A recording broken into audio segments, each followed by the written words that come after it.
الحمدللہ الحمدللہ وسلام علی عبادہ الذین اصطفیٰ خصوصاً علی سید الرسل وخاتم الانبیاء وعلى آلہ الاتقیاء واصحاب الاسفیاء اما بعد فأعوذ باللہ من الشیطان الرجیم بسم اللہ الرحمن الرحیم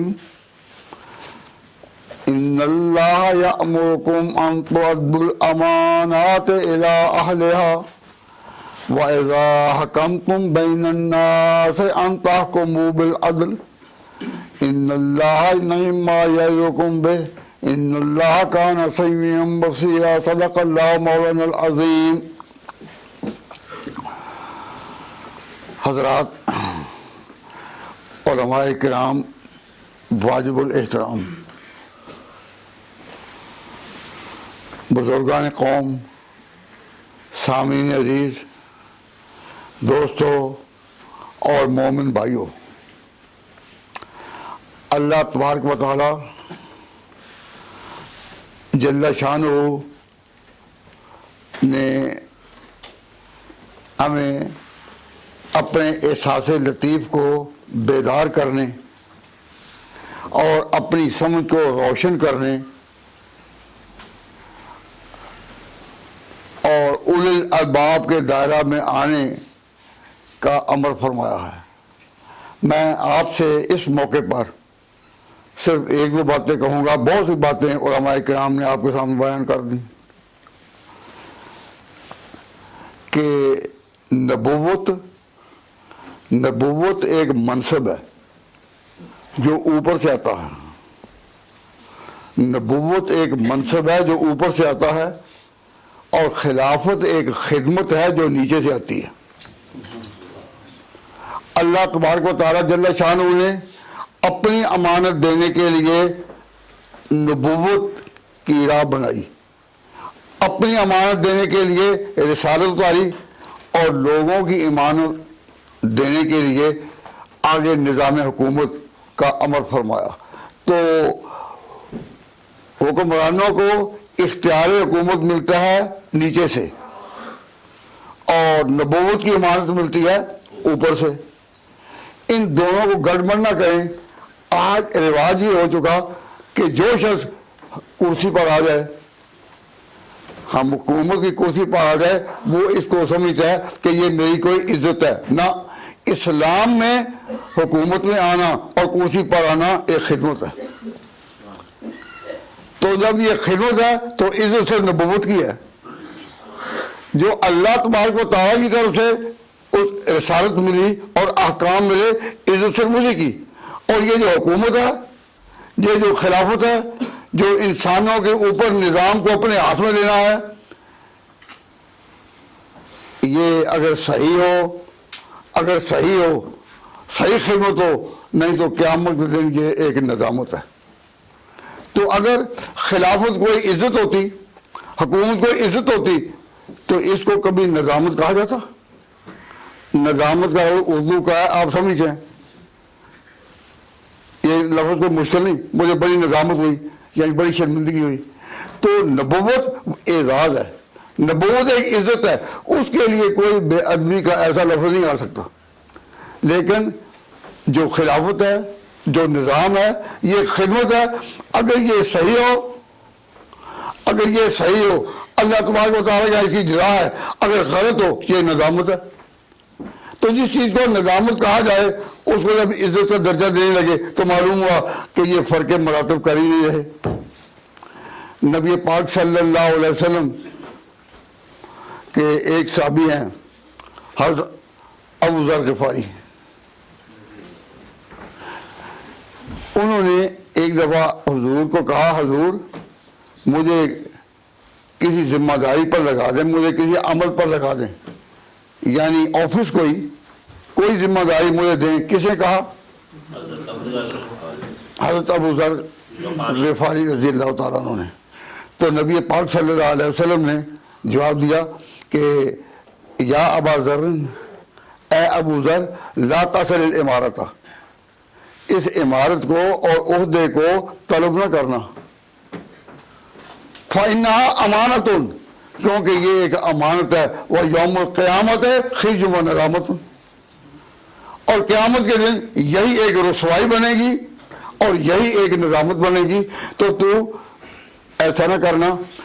اس کے لیے وہ کندھے چاہیے جو یہ بوجھ اٹھا سکے، اس کے لیے وہ کندھے چاہیے جو یہ بوجھ اٹھا سکے. تو اے ابو ذر تو نے طلب نہیں کرنا. تو میں آپ حضرات کو اسے توجہ دلانا چاہتا ہوں کہ علم وہ تو کسی کو ملتا ہے کسی کو نہیں، کوئی پڑھتا ہے کوئی نہیں، لیکن اللہ تعالیٰ نے عقل اور سمجھ تو دی ہے نا. تو آپ ہی بتائیں کہ جو شخص حکومت پر آئے گا اس کے ذمے عوام کی، قوم کی، انسانی حقوق کی خدمت ہوگی یا کوئی آسمانی عزت؟ آپ کا دل کیا کہتا ہے؟ بھئی جو زمین میں لوگوں کی ذمہ داریاں قبول کرے، اسے لوگوں کو ان کے حقوق ادا کرنے ہیں، خواہ اس کو رات جاگنا پڑے اور گھر گھر پہرا دینا پڑے. لیکن یہ جو خلافت ہے، یہ جو حکومت ہے، اور یہ جو قوم کی پوری نیابت ہے اور یہ قوم کی پوری امانت ہے، یہ کوئی اعزاز ہے یا خدمت ہے؟ اعزاز ہے یا خدمت ہے؟ تو لڑائی اعزاز میں تو ہوتی ہے، کوئی عہدوں میں تو ہوتی ہے، بڑائی میں تو ہوتی ہے، اور خدمت میں بھی کوئی لڑائی ہو سکتی ہے. تو مسلمانوں کے خلاف جو یہ پروپیگنڈا کیا گیا کہ ان کے بڑے خدمت میں لڑتے رہے کہ میں خدمت کروں، خدمت حق تھا علی کا اور ابو بکر نے اپنے ذمہ لے لی. جب یہ پروپیگنڈا ہو اور اس رائے میں ہو کہ پبلک کی خدمت کرنا حق تھا علی کا اور ابو بکر نے اپنے ذمہ لے لی، پبلک کی خدمت کرنا حق تھا علی کا اور عمر نے اپنے ذمہ لے لی، تو یہ بات چل سکے گی؟ یا کوئی سنتا ہو اس بات کو کہے گا کہ یہ کبھی ہو سکتا ہے کہ خدمت میں لڑ رہے ہوں کہ محنت کسے کرنی ہے؟ تو میں توجہ اس طرف دلا رہا ہوں کہ خلافت جو ہے وہ ایک عزت اور عہدہ ہے یا خدمت ہے؟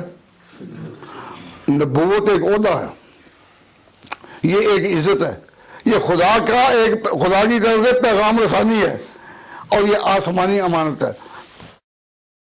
تو دو لفظ یہ یاد رکھیں کہ نبوت کیا ہے؟ آسمانی امانت، اور خلافت کیا ہے؟ زمینی امانت. انسان جب اپنی ذمہ داری سپرد کرتے ہیں اپنے حکمران کے، تو یہ کیا ہے؟ زمینی امانت. اور نبوت کیا ہے؟ آسمانی امانت. تو آپ امانتوں کو سمجھ لیں. کیوں؟ حضور اکرم صلی اللہ علیہ وسلم نے یہ ارشاد فرمایا کہ جو عملداری ہے، عملداری یہ ایک امانت ہے. اے ابو ذر لا تصل الامارت فإنها امانت ویوم القیامت خزی و ندامت. اور قیامت کے دن جو شخص بھی کسی کام پر امیر ٹھہرایا گیا، کسی کام پر ذمہ دار بنایا گیا، اگر اس نے وہ ذمہ داری ادا نہیں کی تو قیامت کے دن اس کے لیے وہ ایک رسوائی اور ندامت ہوگی. تو جو لوگ یہ عام پروپیگنڈا کرتے ہیں کہ یہ خلافت حق تھا حضرت علی کا اور لے لیا ابو بکر نے، ان کے نزدیک خلافت کا تصور خدمت کا ہے.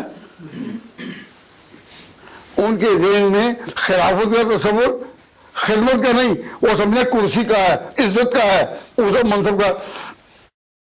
تو جو لوگ خلافت کا مفہوم اساسی ہی نہیں سمجھ سکے وہ اس میں آگے کیا چلیں گے؟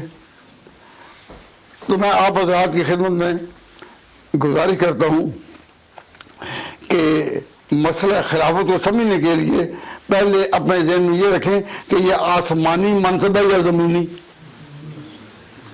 میری بات سمجھ آ رہی ہے؟ سمجھ آ رہی ہے نا؟ اگر رہی ہے تو پھر مجھے جواب بھی دینا کہ خلافت آسمانی منصب ہے یا زمینی؟ یہ آسمانی اعزاز ہے یا ایک زمینی خدمت ہے؟ اور اس کے لیے سوچنے کا انداز بدلیے. جن لوگوں نے کہا کہ خلافت ان کا کتاب لے وہ گئے، ان کے نزدیک خلافت گویا کہ ایک آسمانی عطا ہے. خلافت ایک آسمانی عطا ہے نہیں. اس کے مفہوم میں آپ اتر جائیں تو اندر جواب یہ ملے گا کہ یہ خدمت ہے. اب ذرا توجہ کریں، یہ جو خدمت ہے وہ کس بنا پر ہوگی؟ کوئی آدمی خدمت کرے. ابھی میں آپ کے سامنے بیان کر رہا ہوں، اور خدا خاصہ اگر یہ بجلی کا نظام اس وقت فیوز ہو جائے تو ہم ہی آواز دیں گے کہ بھائی صحیح صاحب آئیں، فلاں صاحب آؤ اس کو ٹھیک کرو. تو مجھ کو کوئی کہے آپ بھی کر لیں تو میں کہوں گا میں تو قرآن سنانے کا عادی ہوں، تو قرآن سننا ہے تو مجھے سن لو، لیکن یہ تو خدمت ہے. یہ وہی کرے جو یہ نظام جانتا ہو، اس کو کہتے ہیں اہل. تو بجلی کے کام کو کون ٹھیک کرے گا؟ جو اس کا اہل ہو. اتنے میں یہ بارش آ گئی، کھڑکی خراب ہو گئی، وہ پلمبر ہے، وہ اس نظام کو ٹھیک کرے گا. اور ہم نے اپنی مجلسوں میں یہ عادت بنائی کہ جب جلسہ کرنا ہو تو تلاوت کرنی ثواب ہے. تو تلاوت کون ہے؟ جو خوش آواز ہو. بڑے سے بڑا عالم بیٹھا ہو لیکن انتظار ہو رہا ہے خوش آواز کا کہ وہ آ کے تلاوت کرے گا. تو تلاوت کرے گا جو اس کا اہل ہو. نبی پاک صلی اللہ علیہ وسلم کے حکم سے اعلان کرنا ہے کہ نماز پڑھنے کے لیے آؤ.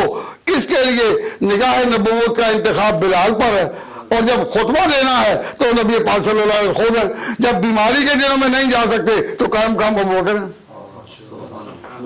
اب یہ ساری امانتیں اللہ تعالیٰ کی طرف سے وہ تو دین کی ہیں، لیکن جو زمینی خدمتیں ہیں وہ کن کے سپرد کی جاتی ہیں؟ کہو اہل لوگوں کے، جو ان کے اہل ہیں. یہ بات سمجھ رہی ہے نہیں؟ مثال ہے کہ میدان میں لڑنے میں جو لوگ آگے ہوتے ہیں نا ان کو کہتے ہیں بہادر. میدان جنگ میں لڑنے والے ان کا کیا نام ہے؟ بہادر. اور ان کو جو لڑانے والے ہیں ان کو کہتے ہیں کمانڈر. بھائی میدان میں جو بہادری کے ساتھ لڑنے والے ہیں ان کو آپ کیا کہیں گے؟ کہ بہادر ہیں. اور جو لڑانے والے ہیں ان کو ترتیب دینے والے ہیں وہ کیا ہے؟ کمانڈر.